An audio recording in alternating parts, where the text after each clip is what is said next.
And hello, everybody. Welcome to the Weekday Warriors of Wrestling for Monday, February 28th. You'll probably be hearing this on Tuesday, March 1st. I'm Eric Clancy, joined as always by Patrick Kelly. We are going to be talking all the things that are going on in pro wrestling right now. We are going to be talking AEW Revolution, WWE Wrestlemania, Cody Rhodes' departure. I feel like we'll save the pay-per-views and stuff for a second, but let's go into Cody because I think it's been a week or so, a week and a half maybe, since this all has gone down. So I think people have, there were tons of podcasts and words written from different people about it. So with the smoke clearing, Patrick, why don't you give me your thoughts on Cody Rhodes' departure from AEW?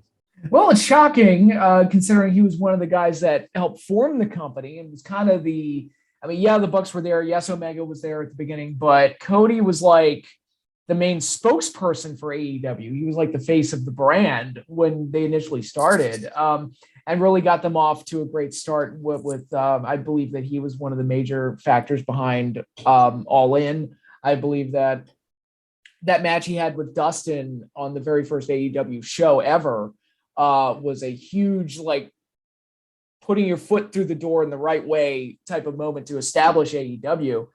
And so to see him leave is kind of shocking. But then on the other hand, there's also various other elements like Brandy's involvement. It seems like every venture she ever tried or every idea she ever had never really panned out, whether it be the AEW heels thing or her various ideas for angles on TV, like the Nightmare Collective or whatever that stupid thing was. And Cody is like, okay, he can't go for the title because he lost that match to Jericho. He absolutely, for whatever reason, refuses to turn heel, even though most of the audience hates him.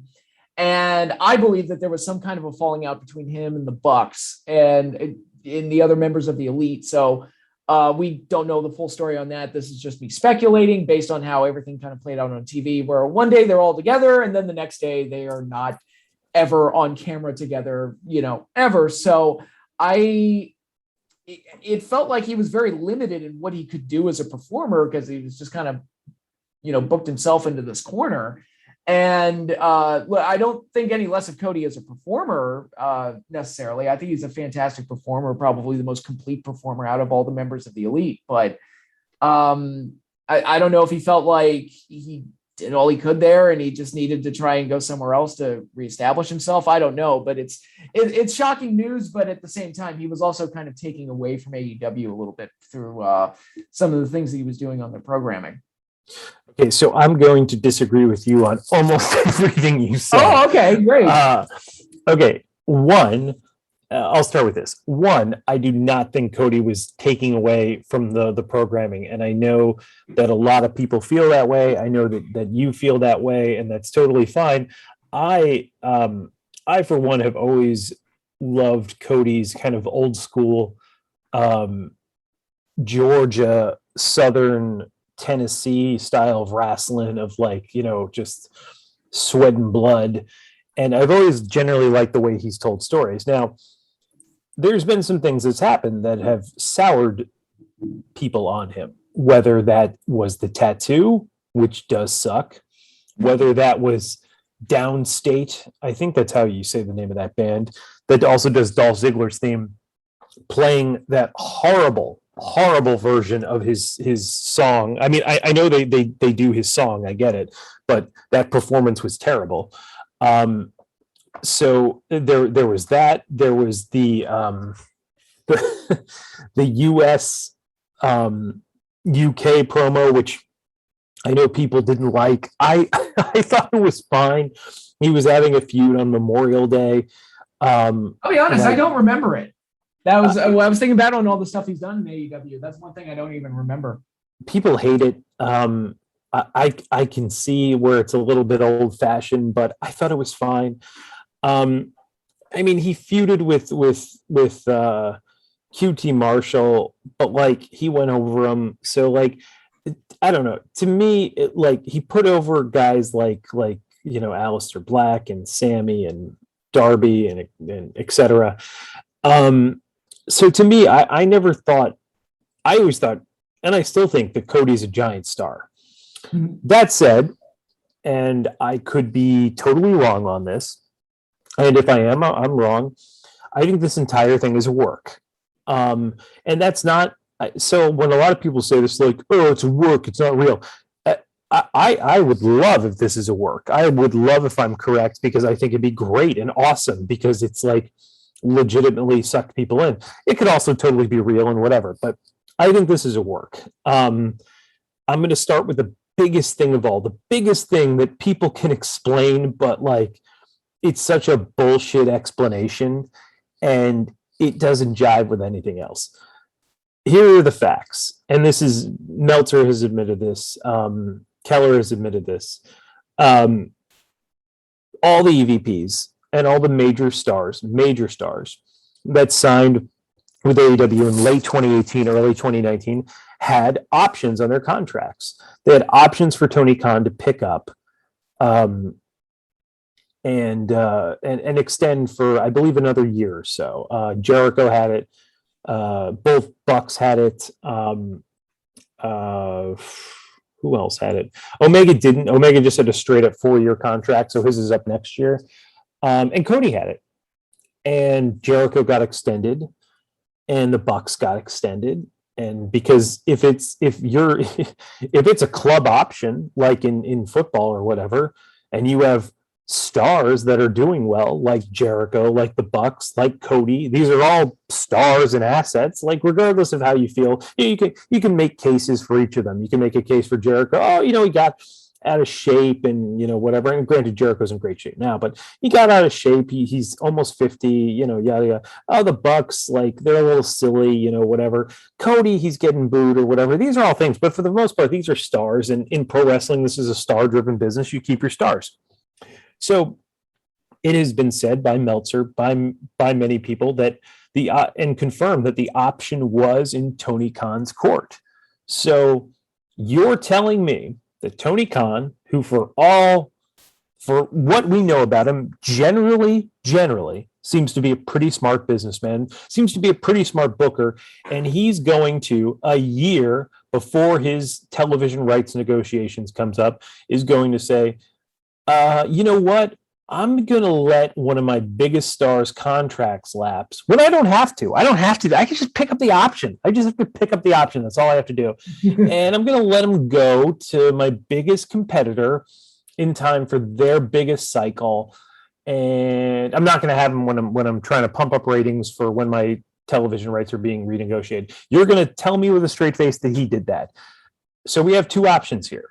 One, Tony Khan's a fucking idiot. And he's like, yeah, sure, this is fine. Yeah, Cody's unhappy. You know what? I'm going to let him out of his contract, as opposed to seeing if during the course of a year, an entire year, we can maybe come up with something. Or no, what I'm going to do is I'm going to not exercise that option, let him become a free agent, and then I will negotiate with him to come up with something new, as opposed to say, no, Cody, I'm going to exercise your option. You'll get your escalator in pay. And, over the next 12 months, let's try to come to terms on a long-term deal. So that's one thing, that Tony Khan's an idiot, that Tony Khan's a fucking idiot, and he doesn't know how anything works. I don't think that's likely. The other option is that it's a fucking work, because nobody can explain to me how that makes any sense. What people say is like, oh, maybe Cody was unhappy and Tony Khan just didn't want him to be unhappy in the company. First of all, we haven't heard anything at all of Cody being unhappy in this company up until this whole, he left situation came up. And to me, that just seems like we're covering our tracks, or we're trying to make the story fit. And I think it's, once again, if this is a work, I'm not like, oh, this is stupid, it's a work, blah blah blah. I'm just like, as a wrestling viewer, I'm like, oh cool, that's a great story. As a person who's trying to connect the dots, here's just what I'm saying doesn't make any sense. So I just want to clarify that I'm not if it's a work, I don't think it's bad. I'm just clarifying that. So it's a work. It's amazing. Yeah. So what it sounds like to me, is this started right around the new year, and they did that whole Cody's a free agent thing, because that came out. I want to say like mid-January, right? So like January 15th, something like that. Cody's working without a contract. He's on a handshake deal. So to me, that's kind of like the 1 second here. To me, that's kind of like the like okay, let's set up the let's set up the story for later. And then like a few weeks later, oh, Cody's gone, and that's the story. It just does not make any sense to me from that standpoint. So the other things that don't make sense to me are, okay, so if you're Cody, I'm sorry, not even if you're Cody, but like the reports that are coming out of this are all fucking over the place. And it's like 1 second, it's like, you know what? Cody just wasn't getting the money from Tony Khan, and WWE had a big offer, so he's going to go there. And it's like Tony Khan didn't think he was valuable because he was getting booed. And it's like, what? In what fucking sense? First of all, Tony Khan isn't looking at whether a star gets cheered or like John Cena would have been like kicked to the curb years ago if that was the case. Tony Khan is looking at quarter hours, and he's like, oh, Cody's quarter hours are as high as CM Punk's. Oh, they're as high as Daniel Bryan's. Oh, they're as high as most people. Oh, Cody's got mainstream recognition because he's got a TV show, 2 TV shows on this station that do pretty well comparatively. And so he's not going to be like, well, I don't want to re-sign this guy because he's getting booed. Cody's getting booed. He's not a star anymore. Like, that's fucking stupid. Who would say that? And then we're hearing, so we hear that, and then we hear, oh no, Cody's upset because he lost booking power in December of 2019, and they're like, okay, and they're like, but he's not going to have booking power in WWE, and they're like, yes, well, if you've lost booking power in both. If you don't have booking power in both places, you'll go where the money went. But then you hear Kenny Omega say, like, well, no, I don't think it was a thing of money. I think AEW just didn't look like what he thought it was going to look. So we've got 800 different opinions going on here.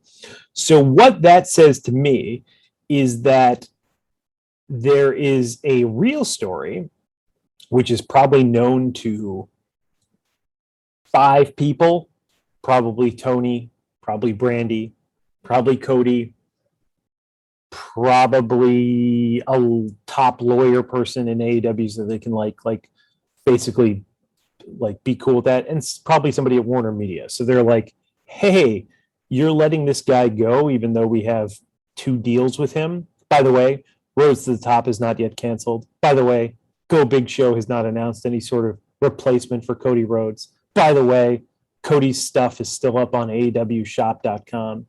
By the way, he hasn't showed up in WWE yet, even though that was a assured thing a while ago. By the way, he showed up in Orlando. Oh, that's funny.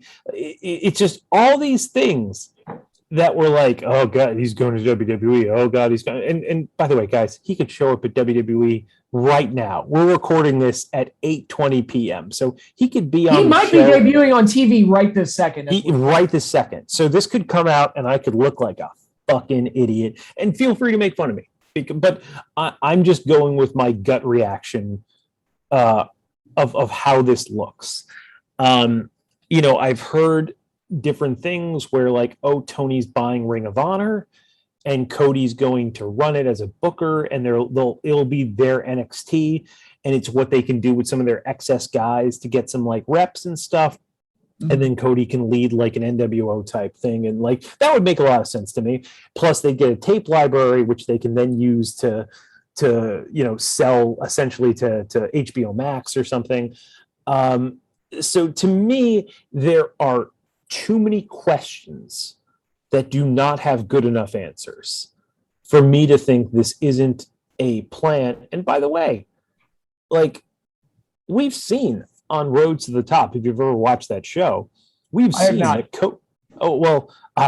As a person who had a few beers and kept Dynamite on too long, and then the second show comes on, I have seen it, and he's aware of how the idea that he wanted to remain a babyface and he was like not aware of how people were like reacting to him is insane. If you've seen that show, he's hyper aware. So I don't believe that for a second. Like he refused to turn heel. I do not believe that. And the other thing was on a podcast or a tweet or something, he said, he's like, get ready. We're going to go on a wild ride that you've never seen before. So what the fuck was that? Like, what did that mean? He was just going to like keep doing everything and that was going to be the wild ride. I think this is the wild ride. I think we're on it right now. And yeah, so I think this whole thing is a work. Yeah, I was thinking that initially when the news broke. That was because I always, with this business, and I've seen too many things happen over the years. I was, a teenager during the Monday Night Wars where everything under the sun that could possibly happen happened. So after living through that era, I just, whenever something breaks, I assume it's a work until there's irrefutable proof otherwise. Even things like the Montreal screw job, there's that little nugget in the back of my head where I'm like, what's the entire thing a work? And part of me thinks like, yeah, the whole thing was a work, just nobody told Brett. But but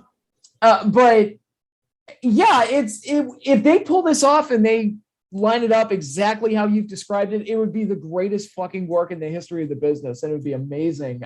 Right now, I'm operating under the assumption that Cody's heading somewhere else. We'll see where that is. Everybody seems pretty dead set that he's going to have a match at WrestleMania this year, which would be kind of surreal because this is the guy that took Triple H's throne and smashed him with a sledgehammer. So that would be, if you're going to do a match, that would be the natural one to do, except I don't think Triple H can have matches anymore given his heart condition. But yeah, it's very interesting. And regardless of where this ends up or what happens, I'm going to be very curious to see where Cody ends up, because it's right now he's the most interesting guy in wrestling. And to your point, that same day when the news broke, that same day, there were reports that Stone Cold Steve Austin was going to return at WrestleMania. And I felt like the Cody news kind of dwarfed it, which is insane to me. Yeah, well, especially if you've seen the build for this possible Kevin Owens and Steve Austin match. It's just Kevin Owens insulting Texas. If you need more like proof that there's absolutely nothing creative in WWE, them building this feud is like exactly what you need.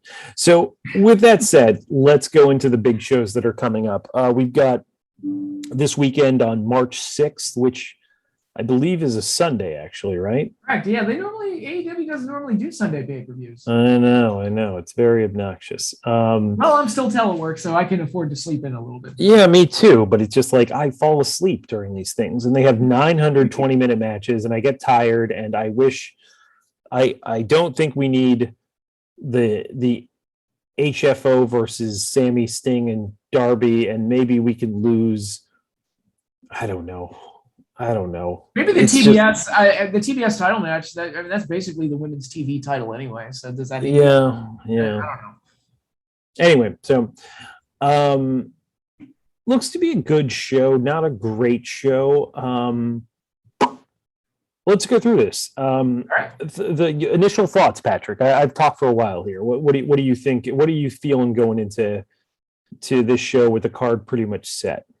Honestly, I think I'm a little bit more excited than you are. I'm looking at especially with some of the promos that we've had the last couple of shows. Like, I'm actually really excited for Jericho and Kingston, largely because of them talking to each other. Basically, the old saying, they talk them into the building. Well, they talked me into sitting on my couch and watching the pay-per-view. So, yeah, I'm interested in that. Punk and MJF, I really, really want to see that dog collar match. Danielson and Moxley is somewhat of a rushed feud, but it's one that's kind of got me intrigued, especially with, again, some of the promos that they've been doing and the whole like kind of twist in the story where Danielson wants a partnership between them. And I think there's some interesting things they can do with that. So, and there's also the tag title match, which involves, I believe the third team is going to be the Young Bucks. We'll see, but it has to be. It's the only logical conclusion for what we've been doing for the past like 5 weeks. Right, and that'll lead to we'll get our first interaction between Red Dragon and the Bucks, and where that story ultimately evolves, this elite civil war that is potentially brewing. So it's weird, like the title match. I mean, no knock on the Adams, but that's probably one of the big matches that might be the least interesting one of the bunch. Yeah, no, I don't disagree with you. Let's go through this card here then. So we've got the TBS title. Jade Cargill's defending against Ty Conti. I mean, it's a short bill. It's only 2 weeks. I mean, if it's just Jade crushing Ty, I think that's fine. Like obviously, and I like Ty, and I think she's got a good look, and she's like fine. But Jade is somebody that they've been like building, and she like looks like a superhuman. So like she's somebody that like once her wrestling skill is like 25% of her look, I mean, she's going to be like, it's like Goldberg, right? So you want to keep developing her and giving her opportunities and reps essentially to get there, because she's, as we know from watching her, she's not there yet, but I mean, she's definitely got, a money look. Yeah, great look. And she has gotten better. And I think this is where I was a little hesitant about doing a secondary women's title, because that's like, it's too many belts. But if you're going to do it, I think she's the perfect one to do it with, because it's not the main belt. You still have Britt to hold that. But it's also like she's a project that's developing. You compared her to Goldberg. I'm thinking like Ultimate Warrior a little bit. I even, to use an AEW comparison, it's kind of like Wardlow, who came in, and I think a lot of people thought he was just this kind of green musclehead that came in, and slowly but surely he's developed into something special that's more over than he was when the company first started. So yeah, I think she's coming along quite nicely, and I fully anticipate she'll win this match. Yeah, and I mean honestly, I'm fine with a second women's singles championship. I think when people get in trouble is like with WWE, where they're like, let's do a women's tag team, and I'm like, dude, you don't have WWE, you don't have enough men's tag teams for your thing. So the idea that you have enough women's tag teams, which there's like 4 of them, is like ridiculous. So like, I don't think you need something like that, but I do think, they have a fair amount of women who, some of them don't get TV time and stuff. So having something to fight for that isn't just Britt's title, I think is good. And like, this is probably what WWE should have done, as opposed to having I mean, I guess they have like 800 titles that they could have like moved around anyway. But yeah, so I was always fine with this. But yeah, so I think Jade will go over Ty. I think that's a smart move. And going back to WWE, one quick comment. I saw the Royal Rumble. Half of that women's Rumble was like returning stars coming for a one-off. Oh my God. They like, holy shit. I hadn't watched WWE in a while. I'm like, man, WWE has so many more stars in the women's division than AEW does. And then I watched that thing and I'm like, holy shit, the gap has closed, because other than like Ronda, who just came back, Charlotte, I mean, Sasha, who I thought they eliminated way too early, Becky, Bianca, and Rhea, I'm like, what the fuck? Like, what did you do with the rest of all these women that you had, and they had them all forever. And it's just like, through releases or whatever, that has really, they've really like started to scrape the bottom of the barrel there. Oh yeah, absolutely. And AEW, to their credit, they've got some things going on. I like Serena Deeb. I like I like Layla Hirsch and her kind of situation with Red Velvet right now. They have feuds within the division that aren't for a belt, which is good. Yeah. Okay, so next we have AHFO, which is, I guess, the Andrade Hardy family office, which is Andrade, Matt Hardy, Isaiah Cassidy against Sammy Guevara, Sting, and Darby Allin. This is a tornado tag match, so hopefully you'll have some like fun spots here. It's odd that Isaiah Cassidy is in this, but not Mark Quinn. Like it's odd that they just didn't have Private Party and Andrade. Like, why Matt Hardy needed to be in that, unless they're gonna like have him skip out and then you can have Jeff come back and you can do that thing. I mean, I just hope the baby faces go over, because I mean, like, so I think Sammy's been fine lately.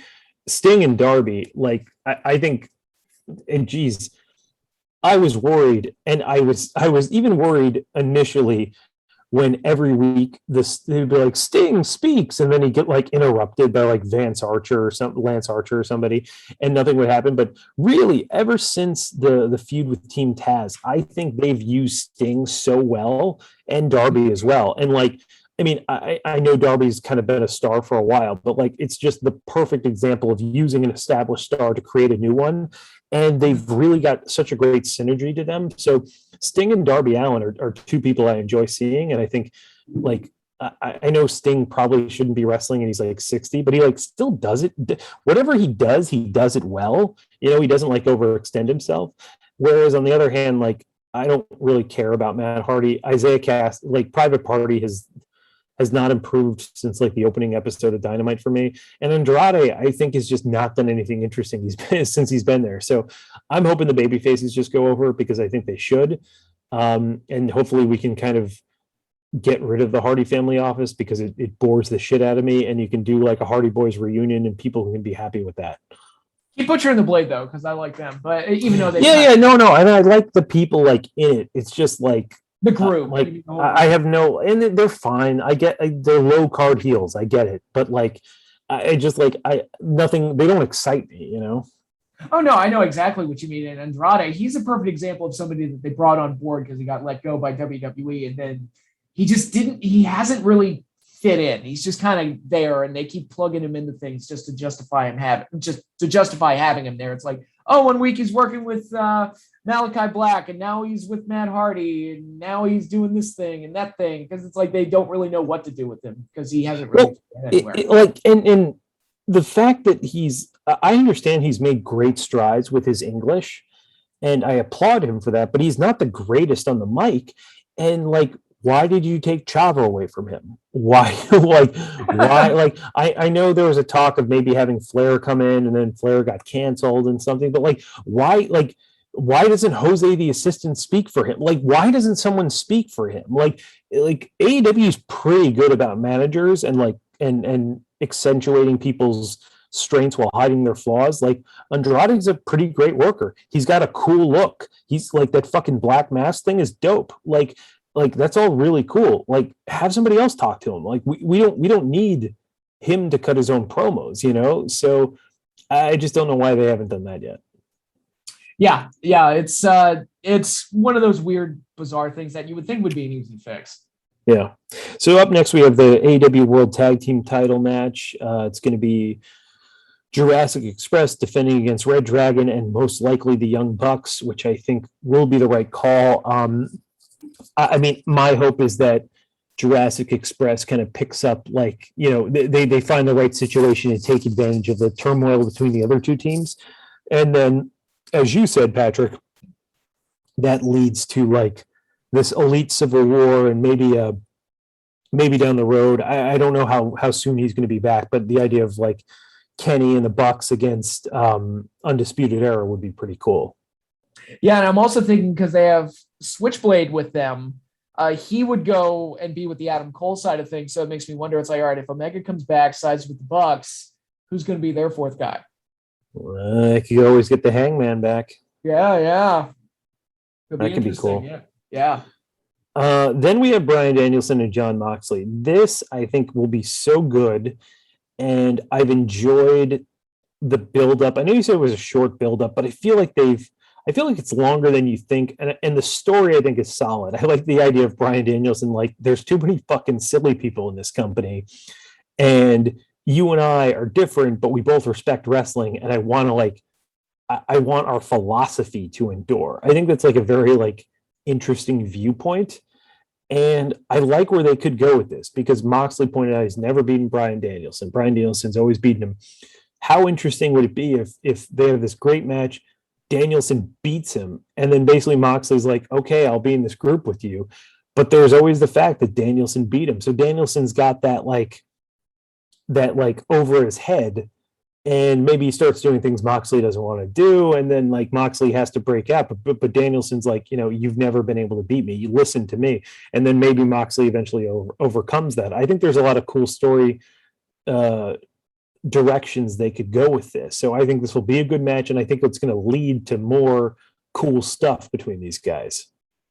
Yeah, and this is another example. These are two former WWE guys. They had them both with them together under contract. They never really did anything. It's one of those weird pairings that they never really had like an epic program or anything like this. So I'm I really mean, they excited. had those. They had a Team Hell No and Randy Orton against the Shield like series that were great, but it Sure, wasn't. sure, It wasn't a absolutely. sing. It wasn't a singles thing. Yeah, I know No. what you're saying. Yeah, absolutely. But yeah, I'm very intrigued to see how they work with each other again in the singles situation. And this is one of those matches like, man, this could be the main event in other circumstances, but it's kind of like the way it's listed here on the wiki, it's fourth match on the card. So it's yeah, it's looking pretty good.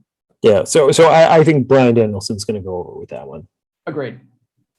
So next we have Jericho being accompanied by Jake Hager against Eddie Kingston with Santana Ortiz. And man, oh man, what a promo segment between these two guys on Wednesday, right? I mean, like you said, talk about talking them into the building. Like two of the best in the business, really. Like in such different ways, right? Jericho's can be a little silly, a little verbose, and Eddie Kingston's just got that like authenticity of like of being a street thug, and they both live their characters. I mean, I didn't love Jericho being like, oh, you could be a great baby face, but like whatever. Like the passion and the emotion of all that was there. I like the idea that like Jericho's like, I've been on national TV since I was like 25, and I've won world titles and main evented like pay-per-views countless times over. I have a legacy. I've influenced people, and you're Eddie Kingston, and you've never really done that. So I think that's a compelling story. I think, and then you throw in kind of the inner circle implosion that's happened. I think there's a lot of cool stuff here. I do think it's funny because it's almost typical. Like whenever a character gets like really over, Jericho in almost a John Cena way will be like, "Hey, I want to work with that guy next." Like he did it with Moxley. He did it with Orange Cassidy. He did it with Eddie Kingston. He did it with MJF. Like he's always Boy a little bit, yeah. yeah. He's always like, "Oh, I'll take that guy." Yeah, but this should be good. I mean, you and I said this last time. Eddie had the second best match on the show at Full Gear. So I think is he going to wow you with a bunch of high spots? Absolutely not. But you believe Eddie Kingston in a fight. Yeah, it's funny. They keep making comparisons to MJF and Roddy Piper. I see a little bit more of that in Eddie, where he's just that guy where he cuts a wild promo where you believe he's going to beat the crap out of somebody. Then he goes out there like a bat out of hell and just tries to beat the crap out of somebody. And it's believable. It's like, yeah, how many moves he does. He might have, 3 moves, 4 in a good day if he's feeling froggy that day. But yeah, no, Eddie is one of the most believable guys in wrestling today. And that's why he gets big pay-per-view matches. Yep, absolutely. So I think Eddie's going to win this one. It'll be interesting, yeah, with them splitting up the inner circle and Santana Ortiz's loyalty kind of being with Eddie Kingston now. It's it's very interesting. I'm gonna go ahead and pick Eddie too, because it seems like that's what the promo was setting up, that Eddie was gonna get that big win that he never got. So but it's gonna be very interesting. All right, so next we have the Face of the Revolution ladder match. Last year was the first one, I believe, wasn't it? I think so. Like Scorpio Sky won it. And this year we've got the newest acquisition of AEW, Keith Lee. We've got Wardlow. We've got Powerhouse Hobbs. We've got Absolute Ricky Starks. We've got Orange Cassidy. And TBD. I think there's like a final match here, but this is a pretty good group of dudes. We've got some fucking hosses in this thing, and Starks and Cassidy, but like Lee, Wardlow, Hobbs. I think you're like I want to see Hobbs and Lee just like fucking tank each other, So like I think that and you can say what you want about like obviously there were some like issues with Lee, like, oh, WWE didn't pay for my medical treatment, but then they did and stuff. And there's like, oh, he's got some his attitude issues or whatever. Maybe there's some weight issues with Keith Lee. And I'm not like going to dispute that or anything. However, he's one of those dudes when he showed up and it was Isaiah Cassidy, I think he wrestled. He just threw him like 40 feet in the air. And it's like, yeah, that's like, you can't teach that. You're either 320 pounds and you can throw a dude really high, or you can't, and so that's kind of a cool thing. So I think him, Wardlow, and Powerhouse Hobbs in the same match is going to be like pretty cool. And yeah, so I think it'll be cool. I think my pick for this match, I don't know. I like, it's tough because you're like, probably Keith Lee, because he's so new and they want to keep him hot. But it also doesn't seem like a Keith Lee Sammy match is just like, makes a lot of sense. So I don't really know, but I'll go with Keith Lee if I'm pressed. Yeah, he's a really high pick. I can also see Wardlow getting it. Yeah. And they'll make an angle where Wardlow potentially goes for the TNT title and wins a belt before MJF did. And that becomes something to further split the two down the road when they ultimately do that. Yeah, they've been getting over. So, Oh yeah. And I'm glad they've held off on it, because I think it's going to benefit Wardlow and really everybody. But do you remember in that first after All Out 2020, like they're like, oh, it's probably going to be Wardlow and MJF at Full Gear 2020. and it's like no, they're holding off on this thing. And I think I think a slow burn is nice sometimes when you can really let it simmer. It's the modern day Ted DiBiase and Virgil, if Virgil was twice Ted DiBiase's size. Yeah, and had the potential to actually make money for anyone. Yes.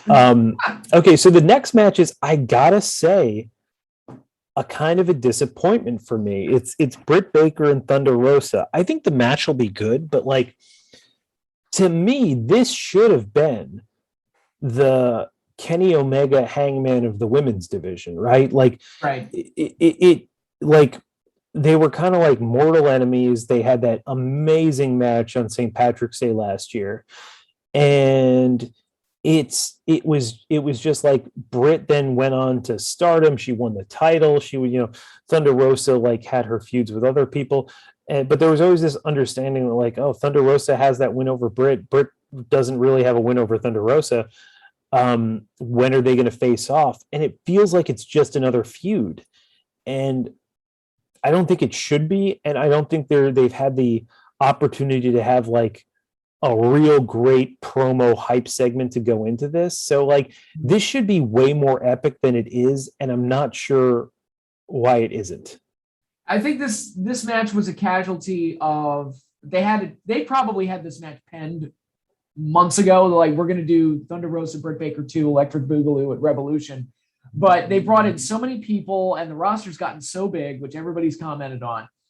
And they're giving TV time to so many people that the build up to a Britt Baker match, even though she's one of the big stars, it just hasn't gotten the attention that it probably should. And there are times like I forget that this match is even happening, which feels like a huge misfire.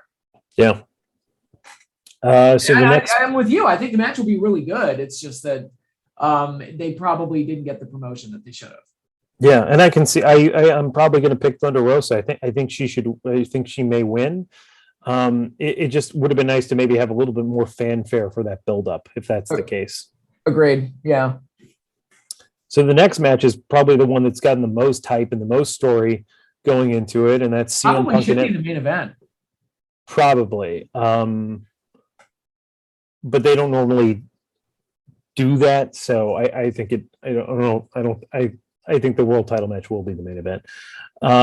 It's Punk and MJF. They've really been feuding since right after Full Gear. Mm-hmm. It's been good. They had that great match a few weeks ago on Dynamite. This is a dog collar match.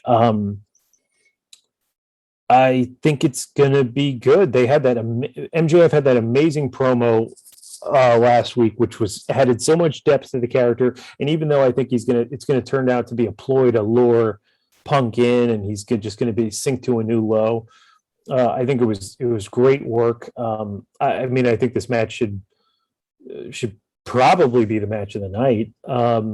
It's either this, I think, or Moxley and Danielson. I think they're going to put Punk over. Is how they're going to end this. But yeah, so this should be really cool. Yeah, I agree. Punk gets the win. He already put over MJF in Chicago, and people said it's like, oh, it wasn't clean. It's like he's a heel. He's not supposed to win clean. That's the idea.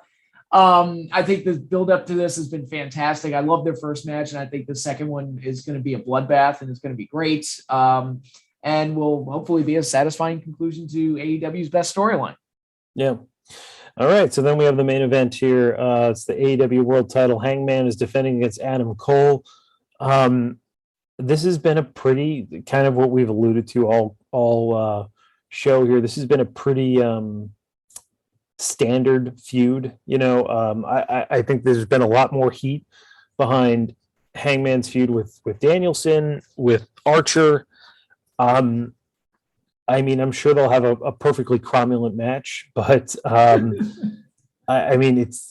I think it just should be just a buckshot lariat and let's go home.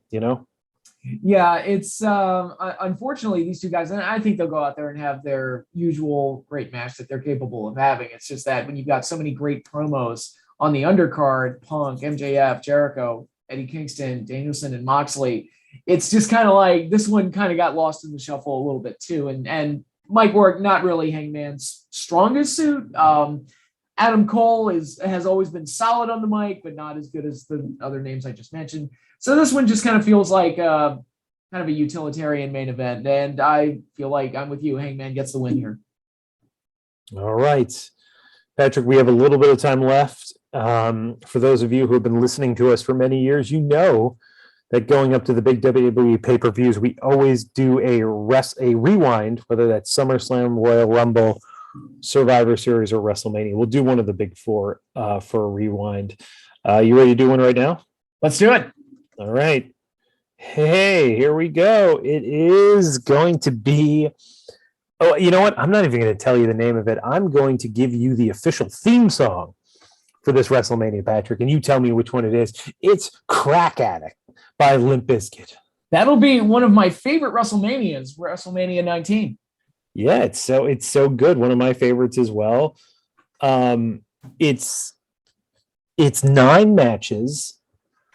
And I would say the only thing that kept this from being a real perfect WrestleMania was the botch finish of the main event. We'll go to that right now, actually. It'll be Brock Lesnar and Kurt Angle for the WWE title. For those of you who have not seen this show or are not aware of it, which I would find hard to believe since you're listening to a wrestling podcast, but I'll humor the 4 people out there that don't know. So this was Brock's chase back for the title against Angle, and the finish was going to be Brock doing a shooting star press on Kurt Angle, which sounds nuts and insane and crazy. And he landed right on his head, and then he got a concussion, and then nobody knew what to do after that. And then it's a bunch of awkward flailing around, and he hits an F5, but everyone's confused, and then he wins, and it's just like the air is just sucked out of the room. And I'm like, man, if he had hit that thing, I think we'd be talking about this one as the greatest WrestleMania, one of the greatest WrestleManias ever. And I consider it one of the greatest WrestleManias ever. But I'm just saying, I think most people would have that opinion if Brock had hit that shooting star press. Yeah, and it's funny because a lot of people point to that match, Angle and Lesnar, as being the match of the night and being one of the best main events in Mania history. Who the fuck says it's the match of the night? Lots of people do, dude. If you read reviews of the show, they're like, this main event was perfect. It was a wrestling clinic, blah, blah, blah, all this other stuff. And I always thought it was a pretty good match with a botched finish. And that was... Yes, exactly, that is accurate. That's the correct opinion. Yeah, pretty good match with a botched finish. And I'll be honest, Lesnar as a babyface never really did it for me. I was him as a heel, but... so I wasn't as intrigued in the buildup of this as I had been Lesnar matches in the last decade since his return. But I thought the match was perfectly fine again. And credit to Kurt Angle for being able to pull an ending out of his ass with an opponent that was basically out on his feet. But it's not one of the greatest matches in WrestleMania history. I don't care what anybody says. No, and it's funny because this is probably Brock Lesnar in his physical prime, but as you said, Brock Lesnar in his actual prime is like 2014 to now, when he like figured out, hey, I'm this fucking Superman, this Ubermensch, and I could just throw people around and I'm an unstoppable killer. And thankfully, WWE was like, yeah, let's do that, as opposed to like doing what they did after The Rock for everyone, which was try to make somebody into The Rock. They tried to do it with Brock, with John Cena, with Randy Orton. They did it with Batista. They did it with everybody. And it's like, just let this giant MMA gorilla man just be the giant MMA gorilla man that everyone's terrified of. And they did, and they've made tons of money off of it. And I don't know if you know this, Patrick, Brock has been back in the WWE for 10 fucking years. Oh yeah, it's so crazy to think. And like, how many money matches has he had in that time compared to this era? Like, okay, yeah, think of like the Rock match was good. Like I'm trying to think of like, other. I liked his Hell in a Cell with Taker. I liked some of his matches with Angle, Yeah. But they were like main events that got swept up. The style of match that everybody was doing, so they didn't really stand out as much either. It's not like you said, he was not the Lesnar that he is today, where Lesnar versus AJ Styles is like watching a little boy get tossed around by a gorilla, and that's way more exciting than a WWE match. So this show is a great show. It's first of all, the what is it, Safeco Field, was that the venue? Yeah, one of the best looking venues in WrestleMania history. So it was cool because it's on the West Coast too. So like, it's for us, like, I mean, it started like 7 or 8, I'm assuming.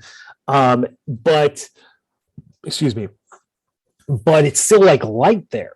So the whole time, like most of the show is in like daylight until I think like the end of Hogan and McMahon and Rock and Austin and stuff, because you can kind of see like the light coming through. So that was a cool look. And I think this was just off the top of my head, Patrick, check me if I'm wrong, this is the first one since 93. So in 10 years that they had like a semblance of outsideness to it. I believe that's the case. I can't think, because most of them were like small. Yeah, I mean, you could make the case that the Astrodome, you could see like the outside through the top of it. Like you could make that case, but this was, I think, closer to that. So that was cool. So it had a cool look, opened up with a hot cruiserweight championship match. It was Matt Hardy and Rey Mysterio. This was I would say the peak of Matt Hardy as a singles competitor when he had the version 1 character, which was super funny. So they give you a hot like 5-minute match to open up. So that was cool.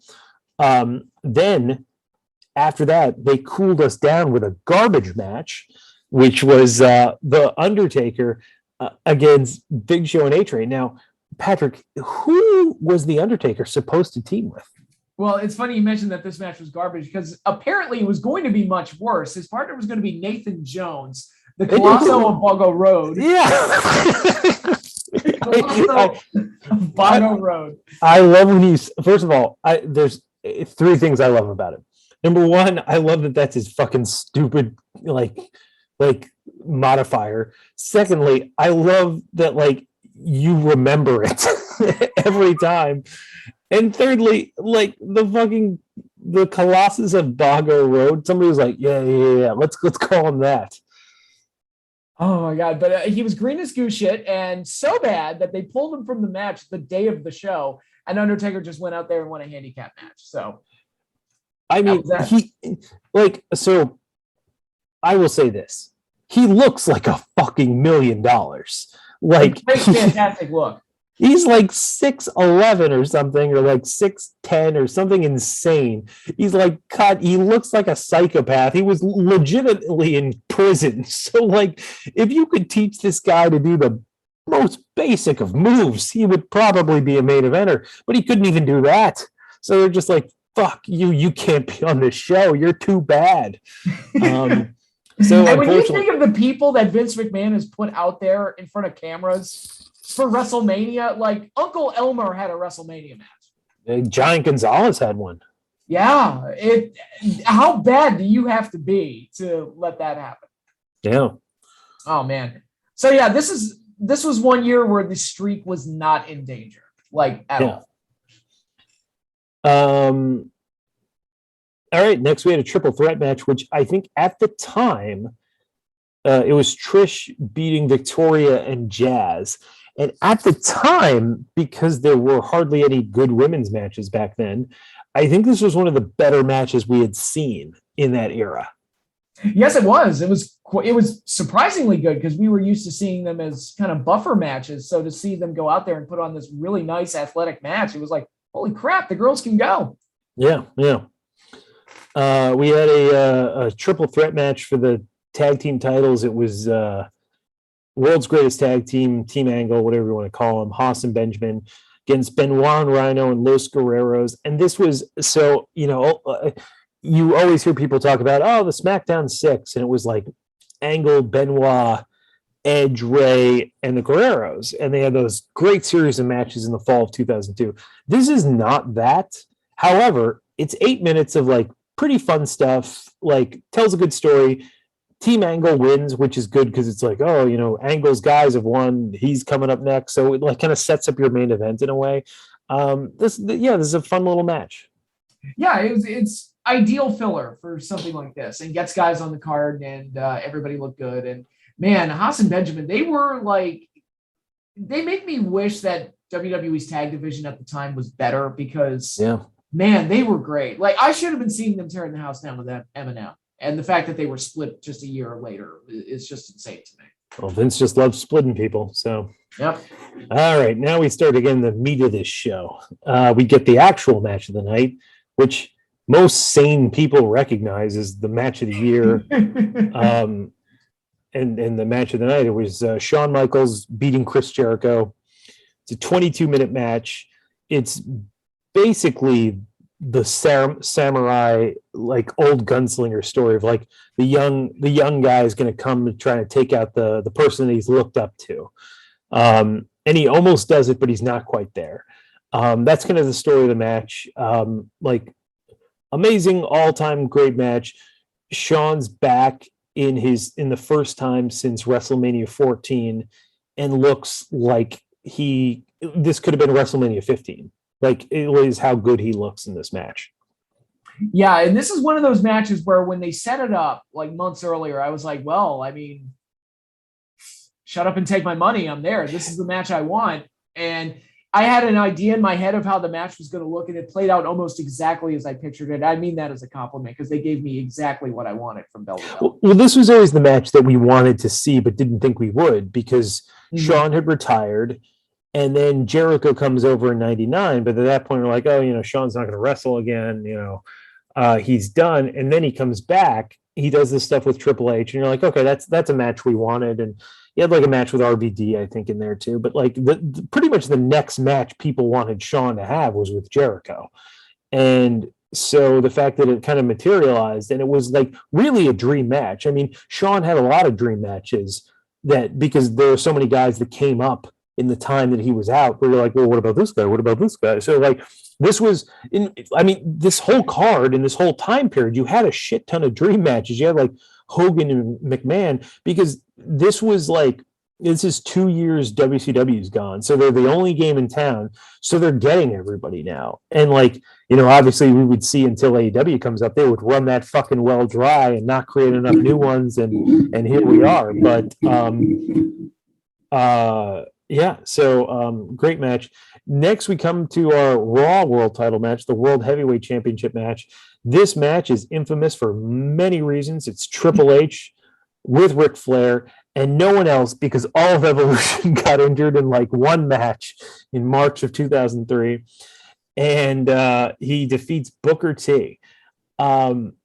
So this become a more significant match over time because at the time I don't think we thought too much of it, but in recent years it's become like kind of a black spot on the show for a lot of people. Well, possibly pun intended, especially with like how the country has changed, with like from a racial standpoint and where this match was now. So I've said this time and time again. I don't have a problem with bad guys doing bad things in pro wrestling. So people are like, oh, I can't believe Triple H, said that about Booker T. And like it. So for those, Triple H like is like it says like a bunch of racist stuff about Booker T. And like people like you don't win the title, yada yada yada. And that's what it's what it's meant to be. It's so you can hate Triple H and stuff. And like I don't have it. Not that I don't have an issue with racism, because I like most normal-headed people I do. I don't have an issue with a bad guy doing bad things. Like I don't have an issue with Kane burning down like a house or whatever, because they're the bad guys. Where I have a problem with it is when they do stuff like that, or like sexism or things like you know like when John Cena's like fucking stealing people's girlfriends and then slut shaming them, and then he's like, oh, he's the good guy. I have an issue with that because they're trying to make us cheer for that person. If Triple H was the good guy saying this about Booker T, I would have a major fucking problem with that, because that's setting the example in the story that this is the person that you should be like emulating. But he's the bad guy. And yeah, I know he doesn't get his comeuppance, but that's how wrestling works. You don't always get his comeuppance. So I mean, honestly, I thought Triple H was a better choice for the champion until and Booker T wasn't. I know people are like, oh, you pinned him so much long after the pedigree, but honestly, I know this is the reign of terror of Triple H and everybody hates it, but I'm like, there wasn't a lot of people ready to take that spot from Triple H yet. Now, once we get to 2005, 2006, that's a different story. There were a lot of guys ready to do that. And then that became an issue. But around this time in 2003, 2004, you're going to build the show around Booker T? No, you're going to build the show around RVD. He couldn't talk. You're going to build the show around Bubba Ray Dudley or Kane? No, those come on, So I didn't have an issue with this match. I thought the match was good, not great, but yeah. So that was my always thoughts of this match. Yeah, it was lacking in drama from what you're alluding to in that. And yes, like you said, this was the reign of terror, and it was not only was Triple H constantly holding on to the belt, and that was annoying people, but the matches he was having were fucking terrible. Because I think, if I'm not mistaken, the original plan for this card was Triple H versus Steiner in their final Correct. match, but their Rumble match was so bad that they were like, well, we just got to nix this. Basically, we'll wrap this Steiner thing a month early and just be done with it. But correct. So Booker was in there as kind of like a plan B more than anything else. And I think Booker had some of the, through no fault of his own, he had some of the stink of WCW on him. And we saw what they did to guys like DDP and even Booker when they first came in. It was like they didn't want to push him to the top right away because they didn't like him because they were WCW guys, which we can talk about how stupid that is, but that was just the nature of the beast. And Booker was like the one guy that managed to survive that onslaught, and he would have bigger runs after this. But at the time, it was just like, oh, let's just have Triple H go over that WCW guy that we did a favor for. It's kind of how I'm sure that's how some people in WWE saw it when they did it. But considering the match had virtually no drama going into it, I thought the match itself was fine. It was one of Triple H's better matches during this era. And the thing is, it doesn't need to have a ton of drama in it, because, and this is actually one thing AEW can learn, is you don't need to you don't need to completely blow out the audience on every match. This is sandwiched between Shawn Michaels and Chris Jericho, which is the best match of the night, and Hulk Hogan and Mr. McMahon, which is like a bonkers street fight. And after that, it's Rock and Austin, and we haven't even gotten to the main event yet. So it's how much shit can you do in that time? So it doesn't need to be Okada and Naito. It doesn't need to be Michael's Heart or Austin Rock or something. It just needs to be this match. So I think that's okay, and you need those every once in a while. Next match was, as I said, Hogan and McMahon in the street fight. This match was great. This was one of the best matches Hogan had in years. Oh yeah, this one, we talk about drama. This thing was nuts all the way through, between the violent things they did to each other, Vince being a complete lunatic and doing leg drops off the ladder, and that famous shot of him peering over the side of the ring, blood streaming down his face. There's a lot of memorable things here. The surprise return from Piper. It was a total like circus tent, screwy sports entertainment, quote unquote, heavy match. But for all the bells and whistles, I thought it was excellent from start to finish. I thoroughly enjoyed this. And now I will agree with you that Shawn and Jericho is the match of the night. But this one, I think, is a strong contender for number 2. I would agree with that. And once again, is it like quote unquote overbooked? I hate that term because nobody can ever explain to me what it means. But like, yeah, were there lots of bells and whistles? Sure. You have like 50 something Hulk Hogan against 60 something Vince McMahon. So yeah, it's probably going to be overbooked, but there's a lot of drama in that relationship that you want to come out. And guess what? There's nothing else on this show like that. You had a cruiserweight match. You had a big man match. You had a women's match. You had a 3-way high-speed tag match. You had an athletic match with Shawn and Jericho. You have a WWE style match in Triple H and Booker T. Like this match needed to be that because it needed to be different. So I thought that was good booking on their part with this one. Next we have The Rock and Steve Austin. This is the final match in their WrestleMania trilogy. The Rock finally goes over. So let's talk about this, Patrick. It's obviously not as good as the WrestleMania 17 match, which is by far the best one. Yeah. Here's my question. What do you prefer, this match or the WrestleMania 15 match? God, it's a tough call. It's a very tough call. For the excitement and the craziness and the payoff of Austin finally winning the title back after McMahon screwed him, I was more satisfied with the 15 match. But this one also has the added component of being Austin's swan song match, but we didn't know it at the time. So, and I love Hollywood Rock so much that I thought he was just, I mean, this was Rock at his best, at least as a character, as far as I'm concerned. It just like, it's funny because, so I don't disagree with what you said, but yeah, to me, it's a very tough call. And I agree with you. I would probably put 15 over this. It's such an anticlimactic ending to me because doesn't he just rock bottom him? I know it's like Austin goes for the rock bottom and then like I think Rock gets him in one and then he pins him. It just 3 rock bottoms. Yeah. But you didn't see Rock. You saw him beat people clean, but you never really saw him do it as a heel. Mm-hmm.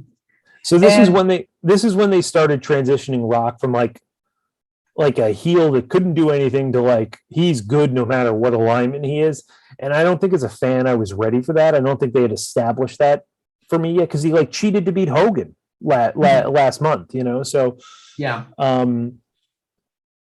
So I don't know. I've always felt the ending is a little anticlimactic. I was like, oh, that was it. And I know you said it's like 3 rock bottoms, so logically that should make sense. But for some reason, it always left me like odd.